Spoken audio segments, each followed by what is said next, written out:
All right, what's up everybody? Pat Petrini here, and this is part 5, I think, of Reinventing Network Marketing. So what I'm going to talk about here, I'm going to go through it as fast as I can. This might be a little bit longer video, but I'm going to talk about, I don't have a better word for it, a better term for it. I'm going to call this the suck list.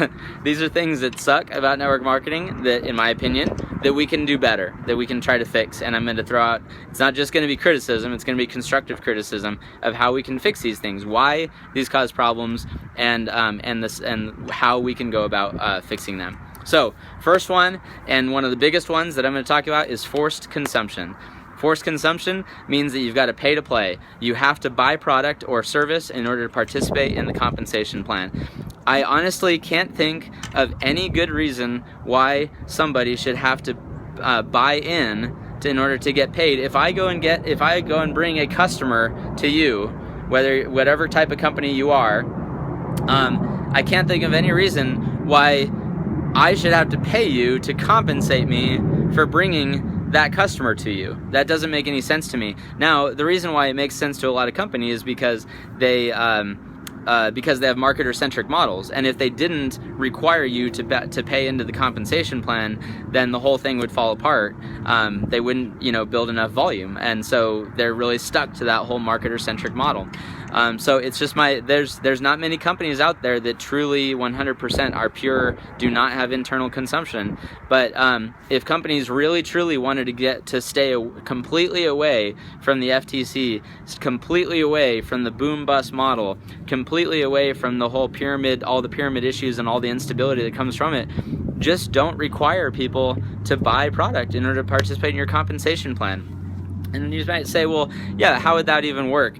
Well, let marketers buy product if they want to, but it should just count just like a customer purchase. So if I want to join as a marketer, sure, I fill out my application, I give you my social security number, all the same thing.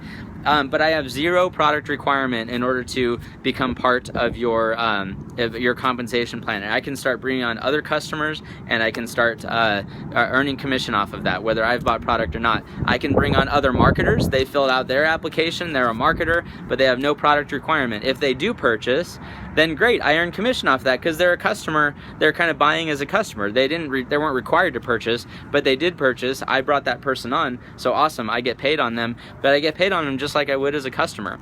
It's voluntary product consumption, and you can pay on as many levels as you want. You can structure. You can have all the benefits that we all love of network marketing without requiring any forced consumption. And you know what? If companies actually have the guts to do that, number one, you better have a good product. That's one of the reasons why a lot of companies won't do it, is because they're scared that they don't have a product that can really compete in the marketplace, or it's priced too high to compete in the marketplace because it's priced for marketers. It's priced for their compensation plan. So you better have a good product, because it's the only way you're going to actually build volume is off of real, actual, voluntary customer or voluntary product purchases. But boy, does that really show you what the really good products are out there and the really good opportunities out there. Imagine if everybody had no forced consumption. It's always a good way to evaluate an idea is, what if everybody did it? Would it work? And imagine if everybody did this. Again, sorry for the jet noise. Imagine if everybody did this. If every company out there had no forced consumption. Think of how quickly a lot of companies would go out of business because they couldn't get people to be buying their products without forced consumption, without having to buy in to participate in the comp plan. You'd quickly see where the really good products are and where the really good products are not.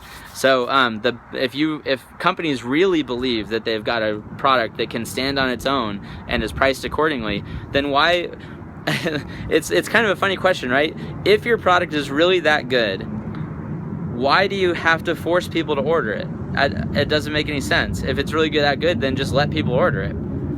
Companies come up with all sorts of stuff, and even uplines and teams and whatever, but you have to be a product of the product. Okay, cool. Well, if it is beneficial to be a product of the product, which I agree that it is, you obviously need to believe in what you're selling, or you should believe in what you're selling. So, but that's advantageous, right? So you don't need to force me to do that. If I want to be successful in this company and I understand that I should probably start using the product and get my own product story, then there's no reason to force me to do that. It's to my benefit. All you have to do is educate me on that fact. And then if I'm smart, then I will buy the product and try it and come up with my own product story. Again, if something is in somebody else's benefit, you don't have to force them to do it. You just educate them on why it's beneficial for them and just let them do what they're going to do. It's really funny.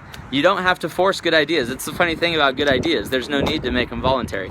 So anyway, forced consumption, so simple. That's the number one thing that actually would, if companies would just simply change that, just make it so you can participate in the compensation plan without any product requirement. It would change the whole game. It would change the whole landscape of the network marketing world for the better, dramatically. We'd have companies that were way more stable opportunities, way more customer-centric. People would be learning real, actual, legitimate sales skills because they'd be learning how to acquire, and retain customers instead of just selling the dream and selling hype. It'd be a game changer. The other thing that I'll clump in with this is sort of big sign-up fees, packages, and incentivized orders. So I'm kind of getting close just in case these jets are making any noises for you, but I will say this: as far as packages, starter kits, things like that, I'm good with a starter kit as long as it's not commissionable. There certainly could be a very legitimate reason to require a starter kit when somebody is joining your company, because you might want to require that they have some level of seriousness in their head, as far as coming on board. And a starter kit kind of forces, some level of commitment, that it's not just free to join for anybody, but there's some commitment that they have to make, whether it's $100, $500, $1,000. And maybe that starter kit has some really important sales tools and sales materials that if they're going to represent your company, you don't want them representing your company without getting started with that material. I'm all good with a starter kit. What I'm not good with is paying commission on that starter kit. You should be selling that starter kit to that new rep, either close to cost, or hey, I don't have a problem with the company making a profit on that starter kit either. What I do have a problem with is commission being paid on that starter kit, because now we're going down that road of driving the wrong behaviors. Now you've just opened up the door. The second that you start paying commission on that starter kit, you just open up the door to pyramid-y activity in your organization, where somebody could just come in and recruit reps and teach them to recruit reps and teach them to recruit reps and have everybody just making money off of starter kits and just building a pyramid scheme. The second you pay on those starter kits, you pay commission, you open that door. Now, everything's a spectrum in all the things we're talking about, right? So there's plenty of companies that have commissionable starter kits, but maybe they teach their sales team to sort of do things correctly, and they're not building too pyramid-y. But what I don't understand is why even open that door? I don't get it. Why not just save all of the commission put on the customer side, only pay into the compensation plan from customer orders, and then there's zero opportunity to incentivize this pyramid-y behavior that we're talking about. It literally kills all of the incentive to operate like a pyramid scheme. And all it does is it purely incentivizes your reps to go out there and acquire and retain customers, which is what is ultimately going to give you as a company and them as a rep the most stable long-term residual income that you can possibly want. So I just don't see any reason not to be purely incentivizing voluntary purchases, voluntary customer purchases, and to staying completely away from any forced consumption or commissionable starter kits. So, all right, I was going to maybe make a next video, but no, let's just keep going down. We'll just keep going down the suck list here. All right, so next one, wholesale retail pricing. Now, in some situations, wholesale retail pricing makes sense. There are some companies out there that they actually do a lot of their business. You might be a marketer for that company or a rep for that company, and you might be going to chiropractors' offices or other small businesses or whatever, and actually selling those businesses on buying wholesale and then carrying your products in their shop or something like that, and then selling at retail. And so in that case, having a wholesale retail pricing model can make sense in some situations, and there's other situations besides that too. But in most situations, companies create this wholesale retail, and it's really just a gimmick to try to get people onto the marketer side. It's a gimmick to try to feed the marketer-centric model, because you're like, oh well, our product is $100 wholesale, but it's $120 retail. So you could buy it for 100 and then retail it for 120, when in reality there's nobody in your company that's reselling it for $120. It's something that you just throw on your PDF for your compensation plan, and to try to like build value into it. But nobody's actually doing that. And again, it's like, well, or people will say you could buy at retail and be, just a customer, but you're going to be buying retail. But if you sign up as a rep and you buy our starter kit, then you get to buy at wholesale. And see, it's kind of a gimmick because there's nobody really doing that. Nobody's really buying at the retail price. You're just trying to get people in on the starter kit, or kind of like shovel people in to the marketer-centric model, get everybody in on the marketer side of things, instead of letting people be customers. Like, if somebody doesn't want to be a rep, let them be a customer. Let them live in customer land. We'll actually talk about that in just a little bit more. So generally speaking, wholesale retail pricing is usually kind of more of a gimmick than anything else. This is going to be one that a lot of people are going to be not agree with me on, is non-competes. So non-competes are part of almost every single distributor agreement out there. Non-competes are where, your company might specify that they don't want you participating with a competing company, which for most network marketing companies, that means any other network marketing company. And there'll also be rules in there that say that, maybe after you leave your existing network marketing company, you're not allowed to promote another company for a year or 2 years, or, there's a lot of different levels of non-competes out there. And I think it's a laziness on the company's standpoint. There used to be a good reason for it. It was protecting the intellectual property of the company. The company has this database, right? And you are building a team and you're building a database, but it's kind of your database, but it's kind of the company's database. And they don't want you to go to another company and then come and like raid their database and try to bring everybody with them. But I just believe I don't believe that your retention strategy should come from your legal department, basically. I think that if you were to get rid of non-competes, that we have the technology now to not put the database at risk. For example, when I call an Uber, when I call an Uber driver to, as I'm traveling and stuff, I can pull up the app and I can text and I can call that Uber driver to help us coordinate where we're at, right? But at no point am I ever given that Uber driver's actual phone number. Uber masks it. So there's a way for us to communicate, but I never actually have their contact information. I communicate through the Uber system, and in no way could I ever contact that Uber driver again to try to recruit them over to drive for Lyft or something like that, right? That technology totally exists. It's existed for years. And so it's perfectly doable now these days for companies to allow their reps to all communicate with each other, for you to be able to communicate with your team without ever actually just handing the database to you. So since we live in that age of technology today where that doesn't have to be an issue, if a company is willing to just build that infrastructure, then what ought to happen is a company and a marketer are coming together and making a mutually exclusive or mutually beneficial agreement and saying, company, I promise to stay with you for as long as it's in my best interest, and marketer, we promise to keep paying you out of the comp plan and all this kind of stuff for as long as it's in our best interest. And then it's a marriage. It's a fair partnership where both parties are promising to work together for as long as it makes sense for both of them. And there's that very healthy push-pull when you have that. There's only one company I'm aware of, there probably are more, but aware of that has really had the guts to go out and just do fully no non-compete. It's a very, very rare thing out there in the network marketing world right now, but I hope it's something that becomes more and more common, because I really think it's kind of a laziness on the side of the company to have a really strict non-compete. And I get it, people talk about, yeah, but we don't want our company getting rated. Well, then be better. Be the better option.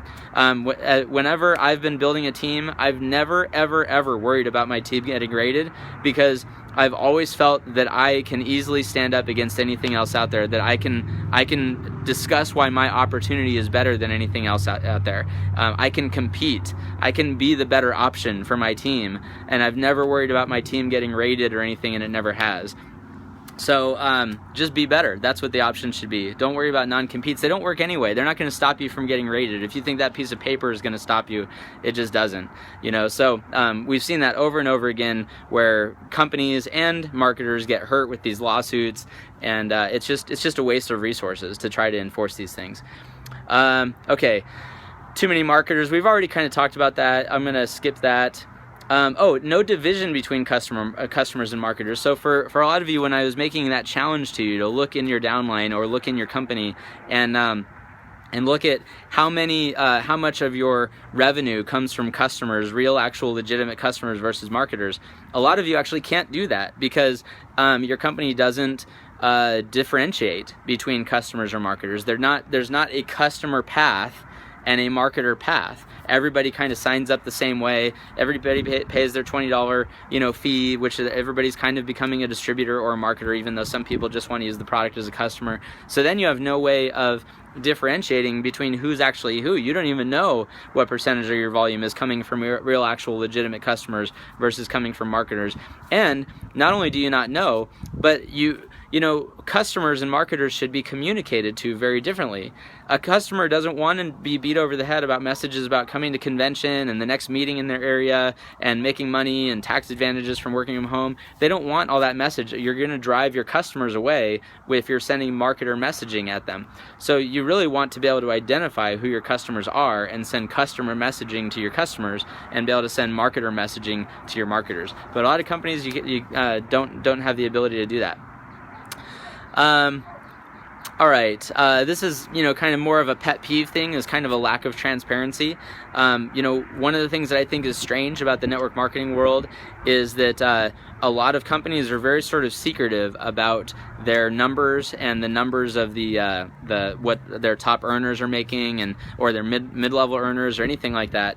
And I think it's because of fear of people finding out the truth. That's what happens. We see it happen all the time in the network marketing space. Is numbers get exaggerated, right? This person over here who was doing $1 million in annual volume, suddenly over here, after a game of telephone over here, is making $1 million a month. And things like that just start getting inflated, and company numbers get inflated.